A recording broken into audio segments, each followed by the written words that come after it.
Right, quick video in the middle of the week. We are the 15th of August and we celebrate the Blessed Virgin Mary. This is something very important in the Roman Catholic tradition and also the Orthodox and Armenian one as well. But contrary to what people can think, Mary has got a place in the hearts of the Protestants. So today I wanted to seize the opportunity to make a few things clear about the theology that we have about Mary, and especially in the Church of England, which is Anglican and is kind of the middle road between Roman Catholicism and Protestantism. Sorry, difficult to say.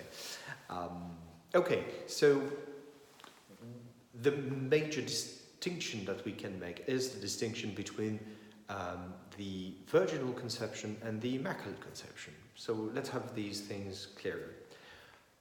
All the Christians, those who acknowledge the creeds and the seven first concils of the Church, all the Christians believe in the virginal conception because it is announced in the Old Testament by Isaiah and is announced as well, not announced, but told to us within the Gospels, that a virgin had the visit of the Archangel Gabriel, and she became pregnant and was expecting the Messiah, Jesus.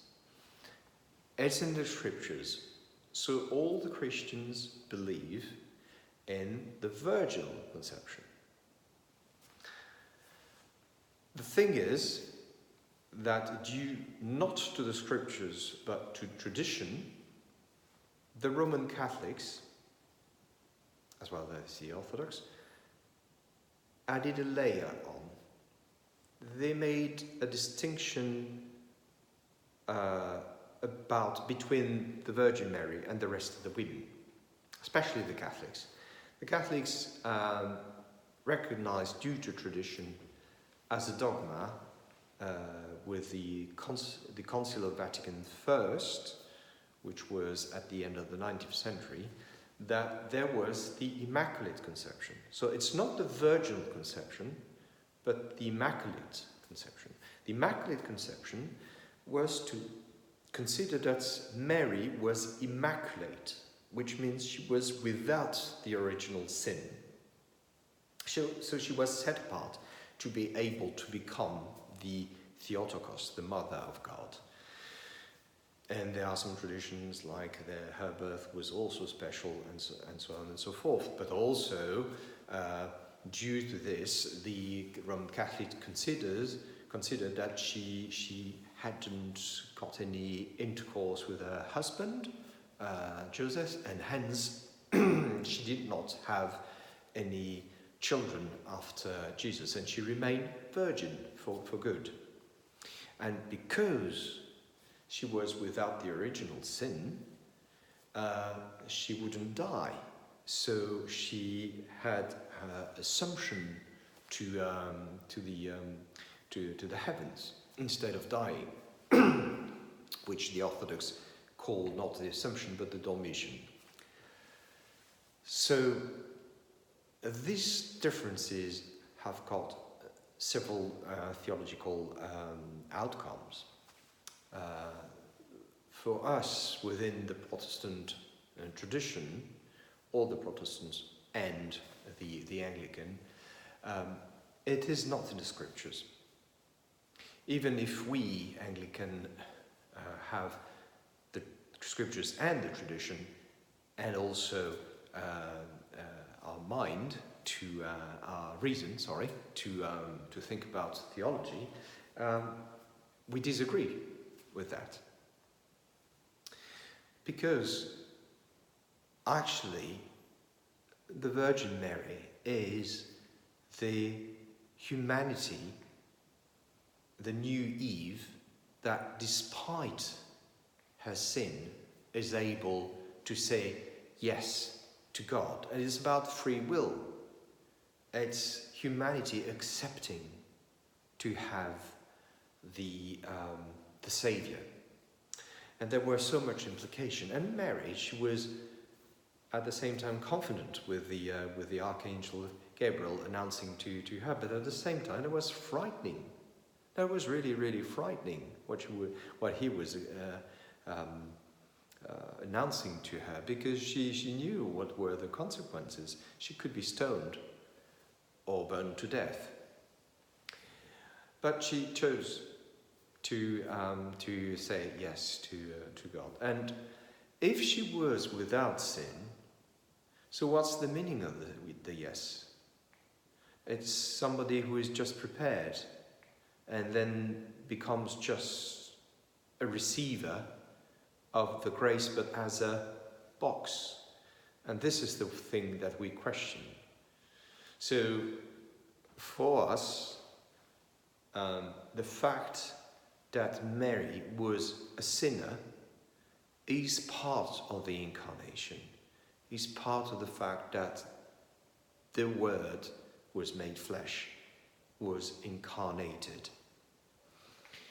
And by consequence, we think that after Jesus, the Virgin Mary had her normal life as a spouse to Joseph and had children, and Jesus had some brothers and sisters. And this is why, in his 30s, he was able to go on his own and to leave Mary to the second male brother who was able to take the business of his father and to take care of his mother, because there was no welfare state at that time. So for us, these are things that are quite obvious, but we do revere the Blessed Virgin Mary. Here behind me, there's a banner of the Mothers' Union here with the Virgin Mary. And I am in a church that is dedicated to the Virgin Mary. So, yes, we revere her. We say thank you because she said yes for us. But we don't necessarily ask her to intercede for us. We know she's got a special place because she's the Theotokos, the mother of God. She's the mother of Jesus. So she must have some special place. But she's just part of the story. And we haven't got the same relationship to her. But we really, really deeply acknowledge the special place that she has. So this is it. Thank you. Frères et sœurs dans le Christ, je profite aujourd'hui que ce soit la fête du 15 août, qui est très importante pour les catholiques, et qui me donne une occasion de faire une distinction entre ce que nous pensons du côté de la tradition, ce qui est pensé du côté de la tradition catholique romaine et aussi orthodoxe et arménienne, et du côté de la tradition protestante. Et surtout aussi pour nous, anglicans, Église d'Angleterre, qui sommes un peu au milieu entre le catholicisme et le protestantisme. Donc cette distinction qui est importante, elle se fait au niveau d'un concept théologique. C'est la distinction entre la conception virginale et l'Immaculée Conception. La conception virginale, c'est dans les Écritures, c'est annoncé par Ésaïe, c'est dit dans les Évangiles. Une vierge va en rencontrant l'archange Gabriel, par l'annonce de l'archange Gabriel, être couvert de l'Esprit Saint et concevoir un enfant, être enceinte. Voilà. Et ce sera le Messie. Tous les chrétiens, tous ceux qui reconnaissent le credo et les 7 premiers conciles, tous les chrétiens, nous croyons à la conception virginale. Seulement voilà, en raison non pas des Écritures, mais de la tradition, les catholiques, en plus particulièrement, ont rajouté une autre couche, on va dire. Et une autre couche qu'ils ont révélée comme un dogme lors du Concile Vatican I, à la fin du XIXe siècle, qui dit en fait que Marie était spéciale, elle était à part. Elle était immaculée, c'est-à-dire qu'elle n'avait pas en elle le péché originel. Donc elle était préparée pour pouvoir devenir la Théotokos, la mère de Dieu. La conséquence, c'est que comme elle n'avait pas le péché au moment de ce qui devait être sa mort, elle ne pouvait pas mourir, et donc elle a eu l'assomption directement vers le ciel, que les orthodoxes appellent la dormition.